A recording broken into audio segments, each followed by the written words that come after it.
విష్ణు పురాణము. గురువైన పరాశరుడు కృష్ణుడైన మైత్రేయుడికి విష్ణు పురాణాన్ని ఇలా వివరిస్తున్నాడు. కంసుడు కోపంతో భీకర రూపుడై వసుదేవుణ్ణి అనరాని వినరాని మాటలతో పొడిచి మనోవేదన కలిగించాడు. నందుని ఆలమందలను వీరభటులను పంపి తన వశం చేసుకున్నాడు. వృష్ణి భోజాంతకాదుల సంపదలు కైవసం చేసుకున్నాడు. నిరపరాధి అయిన తన తండ్రి ఉగ్రసేనుణ్ణి కారాగారంలో పడదోయించి క్రూర చిత్రులను కాపుపెట్టాడు. ఆలోచించాడు.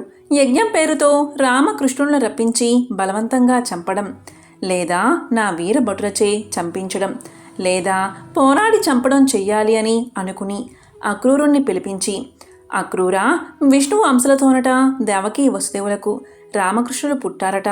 వారు నందుని గోకులంలో పెరుగుతూ నా వారిని చాలామందిని చంపారు అని నారదుడు వచ్చి చెప్పి ఇప్పుడే వెళ్ళాడు.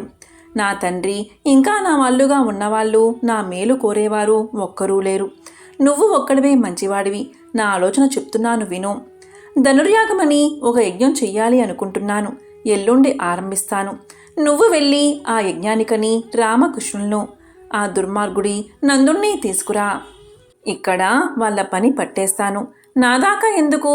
చాణూరుడు, ముష్టికుడు ఉన్నారే, వాళ్ళ చేతుల్లో ఆ రామకృష్ణుల బతుకైపోతుంది. తరువాత దేవకి వసుదేవుల్ని, తండ్రి అయినా బద్ధ విరోధి అయిన ఉగ్రసేనుణ్ణి, ఇలా నా మేలు కోరని వారందరినీ యముడింటికి పంపి ఎదురు లేకుండా రాజ్యమేరతాను. వెళ్ళి గోకులానికి వెళ్ళి యజ్ఞం మాట చెప్పి పాలు, వెన్న, నెయ్యి కావిళ్లతో పట్టించి నందుణ్ణి రామకృష్ణులను తీసుకురా అని అనగా అనుకోకుండా కృష్ణ దర్శనభాగ్యం కలిగిందని ఆ సుబుద్ధి సంతోషించి రథారూఢై మొదల నుంచి గోకులానికి ప్రయాణం సాగించాడు. అంతలో కంసుని దూత కేసి అనేవాడు గుర్రం రూపుతో గోకులానికి వచ్చి పశుశాలలో ప్రవేశించి భీకరంగా అరవడం ఆరంభించాడు. అలా అలా కృష్ణుని మీదకి వచ్చి రంపాల్లాంటి పళ్ళు కనిపించేటట్లుగా నోరు తెరిచాడు. కృష్ణుడు తన చెయ్యి దాని నోటిలో జొనపగా దాని పళ్ళన్నీ ఊడి కింద పడిపోయాయి. అలాగే కృష్ణుని చెయ్యి గుర్రం కడుపులోకి వెళ్ళి తెగ పెరిగింది. దానితో పొట్టపగిలి నెత్తురు కక్కు అశ్వరూపుడైన కేసి చచ్చి కింద పడ్డాడు. గోపుకులందరూ ఎంతో ఆనందంగా చప్పట్లు చరుస్తూ కృష్ణుని చుట్టూ చేరి చిందులు తొక్కారు. అంతలో నారదుడు ఒకంత పైన నిలిచి, పద్మాక్ష, కల్లారా చూశాను, కడుపు నిండింది. దేవతలకు కూడా తేరి చూడరాని కేసి రాక్షసుణ్ణి అవలీలగా సంహరించావు. నీకు మరొక పేరు కేశవనామం. నేటి నుంచి ప్రసిద్ధమవుగాక. మరొక మాట చూడు, 4 నాళ్లలో కంసునితో కలహం, అది కూడా చూడాలని వస్తాను, సెలవు అని వెళ్ళిపోయాడు నారదుడు. అక్రూరుడు రథారూఢై వస్తూ అనుకున్నాడు, శ్రీకృష్ణుని చూసే భాగ్యం కలిగింది. నా జన్మే కృతార్థమైంది. తలచినంతనే పాపాలను పోగొట్టే సుజన మత్సలను చూడబోతున్నాను. ప్రహ్లాది భక్తుల వందనాలందుకుంటూ కనికరించి చూసే భక్త మందారుడికి నేడు నమస్కరించగలుగుతున్నాను. వేదాంత విద్యారహస్యాలను తనలో దాచుకున్న విద్యన్మణితో మాట్లాడబోతున్నాను. ప్రపంచ పరిస్థితిని తృణప్రాయం చేసే ప్రభు మన్నన నేడు పొందగలుగుతున్నాను. సకల లోకాలను సంరక్షించే లోకేశ్వరుని సంరక్షణ నాకు కలుగుతుంది. ఎంత అదృష్టవంతుడినో, ఇది అందరికీ కలుగుతుందా? ఇలా ఆనందిస్తూ క్రమంగా గోకులానికి చేరుకున్నాడు. సాయం సమయం అది. రామకృష్ణుడు తోడి గోపకులతో గోవులను తోలుకుని వచ్చి శాలల్లో చేర్చారు. ఇక పాలు పితకడం తర్వాయి. ఆ సమయంలో అక్రూరుడు శ్రీకృష్ణుని దర్శించాడు. అరుణారుణ ఛాయలతో అలరారే పాదాలవాడు, తెల్ల తామర పువ్వు శిరోభూషణంగా ధరించినవాడు, గోధూళి అలిమిన కుండలాలతో ఇంద్రనీల ఛాయతో ఎసగులాడు వక్షంనందు పుట్టుమచ్చల చిహ్నం, దానిపై వనమాల కలవాడు, దూడలను పిలిచి తల్లుల దగ్గరకు విడుస్తున్నవాడు, ఒక చేత పాలగిన్ని, ఒక చేత కట్టుతాళ్ళు పట్టుకుని నిల్చున్న ఆ కృష్ణుణ్ణి అక్రూరుడు దర్శించాడు. ఆ పక్కనే బలరాముణ్ణి చూశాడు. కైలాసగిరిపై కారు మబ్బులాగా కట్టపై నీలాంబరంగా ఆ రాముణ్ణి దర్శించి అక్రూరుడు లోకక్షేమం లక్ష్యంగా భూభారం తీర్చడానికి మహావిష్ణువు రామకృష్ణులుగా అవతరించారు. భువన రక్షాదక్షులైన ఆ దివ్యమూర్తులను దర్శించాను. నా జన్మ సఫలమైంది అని అనుకుని రథం మించి దిగి సవినయంగా దరిచేరి కృష్ణుడికి సాష్టాంగ నమస్కారం చేశాడు. వెంటనే కృష్ణుడు ఆదరంగా అక్రూరుణ్ణి కౌగిలించుకున్నాడు. తరువాత అక్రూరుడు బలభద్రునికను నమస్కరించగా అతడు కూడా అక్రూరుణ్ణి కౌగిలించుకున్నాడు.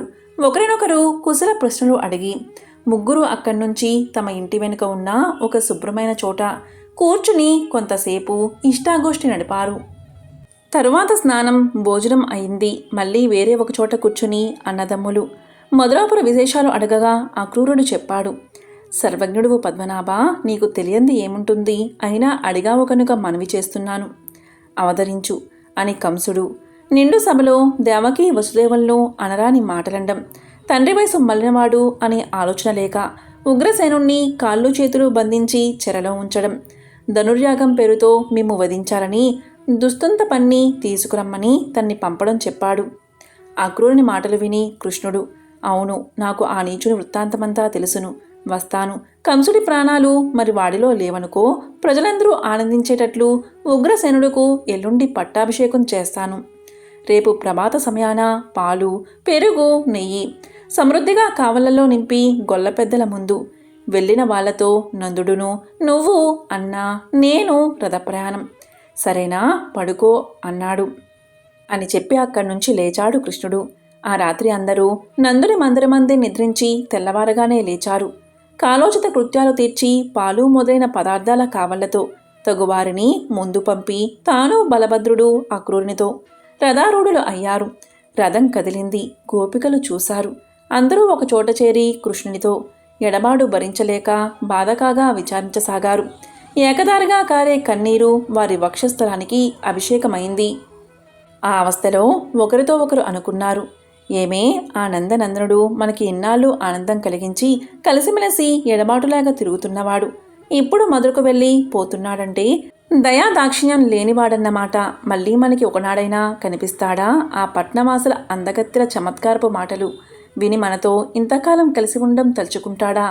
ఆ దైవానికి కూడా దయలేదే. ఈ కృష్ణుని విడిచి మనం ఉండగలమా?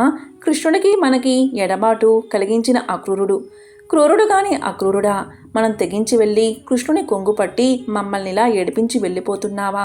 మా గతి ఏమిటి అని అన్నామనుకో, మన కులం పెద్దలు తెలిసి ఊరుకుంటారా? ఈనాటి నుంచి మన గొల్లపల్లె చిన్నబోయి ఉంటుంది. మన బతుకులు అంతే. ఆ దేవుడి కనికరం లేకుండా పోయిందే అని విచారించి కొంతసేపు కృష్ణరథం కనిపించే వరకు అటు చూసి అది దూరంగా మెల్లమెల్లగా నడుస్తూ వారి వారి ఇళ్లకు చేరి ఎప్పటిలాగే ఉన్నారు.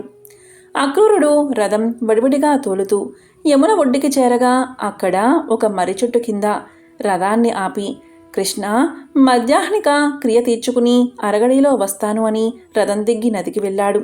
స్నానం చేసి ఆచమించి ప్రణవధ్యానం చేసి కనులు తెరవగా మల్లె పువ్వులాగా తెల్లటి నమ్మేను, పద్మపత్రాలాంటి నేత్రాలు, నీలాభరంతో బాసించే నడుము, రత్న కుండలాల చెవులు, అద్దాల్లాంటి చెక్కిళ్ళు, కడిమి పూమలతో ఒప్పే కంఠం, అలాంటి మూర్తిని, అనంతుణ్ణి, గొడుగు పట్టినట్లు పడగలు, వాటి చుట్టూ రంభ అప్సరసల స్తుతిగీతాలు, వాసుకి ప్రముఖ నాగరాజుల జయధ్వనులు, చేతులలో నాగలి రోకలి, బలరాముడే.